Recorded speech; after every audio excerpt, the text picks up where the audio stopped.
Okay, hey everybody, I'm Greg. I'm the head of marketing at Switch, and I'm here to chat about multifamily EV charging. So quick off the top, Switch is a national provider of EV charging for apartments and commercial properties. What makes Switch so special is that we can tailor our solution to your needs, your properties, your tenants. And the other side is we also provide peace of mind. So we provide management of chargers, we provide O&M to make sure that it's not another thing you have to worry about. And if you're thinking, well, we don't need charging, I look on our lot and I rarely see an electric vehicle. I don't doubt it, but the issue is that you don't have chargers installed yet. The reality is that 80% of charging happens at home, and one of every 7 vehicles now being bought are electric. And so it's really if you build it, they will come situation, because as more and more people buy EVs or want to buy EVs, they're going to look for a building that has charging. And so proof is in the pudding. Apartments.com, realtor.com, and more of these aggregators are having a filter for EV charging. And what this means is that people are actively searching properties that have EV charging. And so for you, every day that you don't have charging, you're missing out on a growing number of people who are switching to an EV. And so that's the core thing to sit with, is that if it's not now, it's got to be some point, but every day you're missing out on those searches and those opportunities. Let's take a quick look now at what an actual charging system looks like, because a multifamily charging system has 3 components. One, it has the actual EV chargers. And so we recommend a level 2 charger. It's the most common type of charger for a multifamily apartment. You can get a full charge in roughly 4 to 8 hours. The next piece is networking. And so networking is installed in the garages and parking lots so that the chargers can communicate with the cloud and with the network so that you can manage them. And that third piece of the system is software. And so this software, we have a platform which you can use so you can manage your asset. You can see revenue, you can see transactions, which ones are working, which ones are not. And I'll get to that in just a couple minutes. So that's the system. And so what's Switch's role? Well, Switch is an end-to-end service provider. So we're there from the very beginning. We're helping work with you to design the system. How many chargers, what's the electrical capacity, all that kind of stuff. Then we'll work to install them. We'll work with your contractor or our network to make sure that they're safely installed. And then the fun begins. We're there to manage them with you. We manage the electricity, the chargers, so that it's not another thing you need to worry about. Speaking of worries, the number one worry we hear from owner operators is that electrical capacity is a huge problem. We don't have enough power to accommodate EV charging without spending thousands and thousands of dollars to upgrade our electrical system. That's not the case with Switch. So I want to share with you Switch Control. It's our intelligent energy manager that allows you to install as many chargers as you want and need on your existing system. I'll show you how it works. So how it works, here's a standard energy profile of an apartment building. People come home after work or play or school, and they start plugging in. They have dinner, lights, electronics, and that increases the energy in the building. Well, what happens when you add EV chargers? They want to plug in when they come home. And so what that means is that you can only install just a few EV chargers on your current system without hitting the capacity of your panel or your building. What Switch does is we shift when we charge the cars. And so instead of charging over the peak dinner hour, what we do is we delay and we shift it and focus on the area in the middle of the night when energy is low. And so what we do is we use our software system to figure that out and make sure that you can have a full charge by 6 a.m. And what that means is you can install so many more chargers without having to spend money on infrastructure, which means you can be that competitive advantage for your properties in your areas. So now that you've got capacity, what does the charger look like? Or does Switch sell chargers? Well, we don't actually make a charger. Well, we are a network which is using the open protocol. So what that means is we can allow you to choose from a range of chargers to make sure you get the right one that fits your building, your tenant, your speed, etc. It's the OCPP open standard. It also means that you're not locked into a proprietary hardware, that if you choose to upgrade or choose a different one, you could get locked. But for Switch, you can switch them out. You can use a different one, you can upgrade. We'll work with your contractor or ours to make sure they're installed properly and efficiently, and then they're turned on. And that's where the management happens. And that's when Switch really kicks in. What Switch does is we support the entire ecosystem. We're managing the chargers 24/7, 365. We're sending you alerts if something's wrong with them.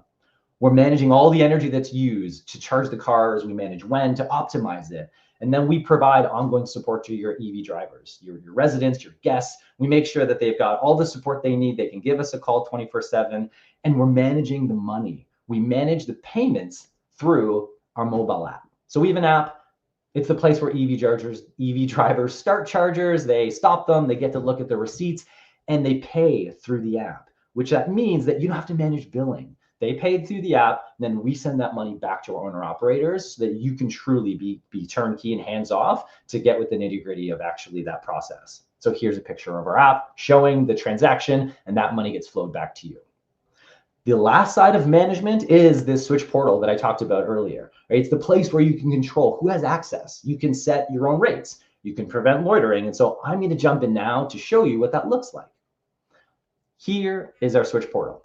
And so here, what you're seeing is this is a building that's got 6 chargers. Currently 4 are available and 2 are being plugged in right now as we speak.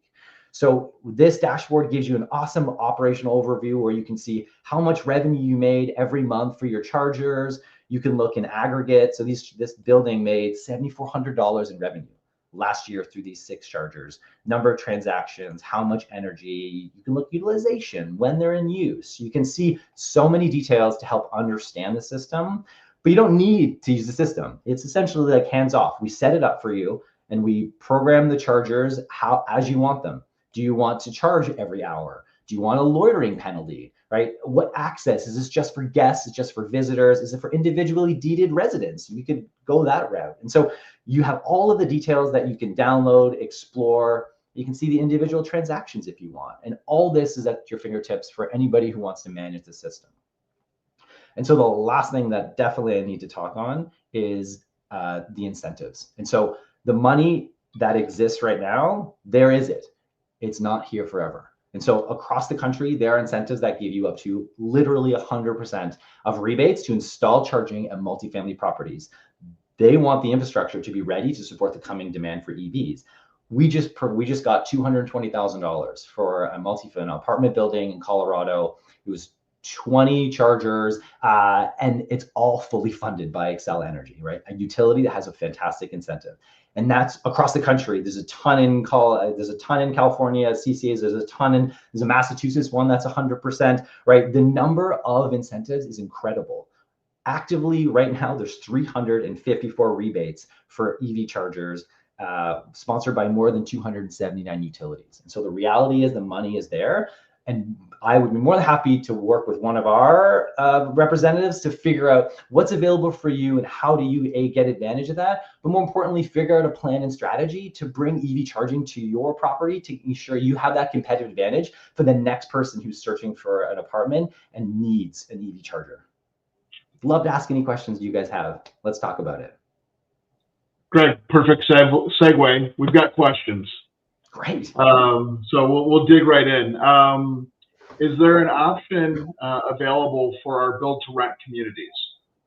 For build to rent, yeah. The great thing about Switch and how we work with be it developers or owner operators is that we have different financing models and payment plans, so that for build to rent, we can work with you to figure out what's the best approach for your business model, and that's the great flexibility that Switch provides. All types of building types.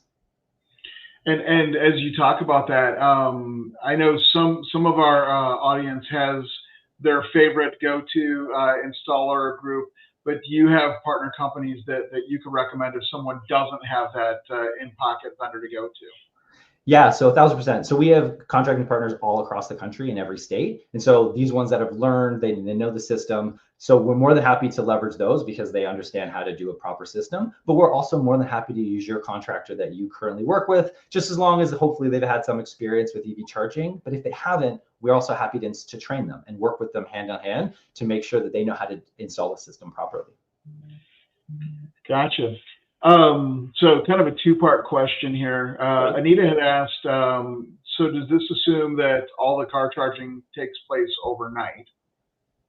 Nope, it'll take place when there's energy available. And so the thing is, at noon, someone comes home and they want to charge their car. Great, you got charged, as long as there's not an issue with capacity in the building. We have sensors that monitor the energy across all panels across the building. So you'll get charged when there's availability. It's just trying to prevent the bottleneck that happens at that dinner hour when so many people come back home and turn things on. We make sure you don't overload the systems in those peaks. But yeah, if you're in the morning, you're going to get a speedy charge the moment you plug in.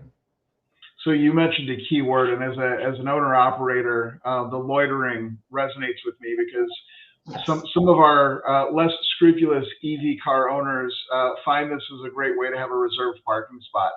So how do we make sure that we don't have someone that basically claims dibs because they own a Tesla and gets out of that spot at a reasonable time? Totally. So you can set those parameters. You can say like 4 hours maximum. After 4 hours, we're going to penalize you $5 or $7 an hour. You can set those limits. You can say, only 2 hours free, and then $4 after that, and then a loitering penalty of like $20 an hour after. Like you can play with those variables to make sure you prevent people from loitering in these spots. Awesome. Gus had asked if there is an override setting in the rare instance that someone needs to charge to go earlier or later. To go earlier or later than? If I'm understanding the question, let's say there is that peak period and someone's car is completely dead. Yeah. Is there a way to get them that small amount of power to move them on? Yeah, it's a great question, right? The reality is that we're building systems so that you can scale to electrify up to 70% of your parking spots. And so that strategy means that there's going to be moments where if it's peak demand in the building or EV chargers, like you won't be able to get that full quick charge that you're hoping. And that's kind of where in those situations, you may have to go to a public charging station to get a fast charge once in a blue moon when you fall into that situation. But the reality is we're working on the classic day-to-day experience of a driver, which you should be satisfied most of the time. But yes, if you're coming home at 5 and hoping for a quick charge for 2 hours, right, this system may not be the best to solve that problem, but that's the edge case. Okay. And I'm going to ask one last question. What would the troubleshoot time be in terms of response? So if something is down, how quickly is an owner notified? So 5 minutes. So we're checking constantly 24/7. So you'll get an alert, we'll get an alert, and you'll get an alert when something's wrong, which is always faster than the driver will notify it. And then once we know what the problem is, we'll first digitally troubleshoot it. So we have our tech making sure that we're seeing, resetting and figuring out what the problem is. If there needs to be a technician on hand or needs a technician to come on site, we'll work with you and the contractor to figure out what that problem is. And then for that case, we actually also have a service plan called Switch Care, where it's an O&M service where we'll handle all of those details, all of the potential labor, all the potential parts, so that you truly have like peace of mind. If something goes wrong, we'll get someone on site within 48 hours to fix that problem. Now, that care program sounds awesome because my mind was first going to, I don't want to be the middleman. 1,000%. So good call. Yeah, and most people take up to take it because of the fact that it does give that true peace of mind. We see it, we see the problem, we get a technician on site. You don't have to worry about it, and your drivers can continue to charge. Greg, thank you so much. Appreciate it. No problem. Thanks so much for having me on. You bet.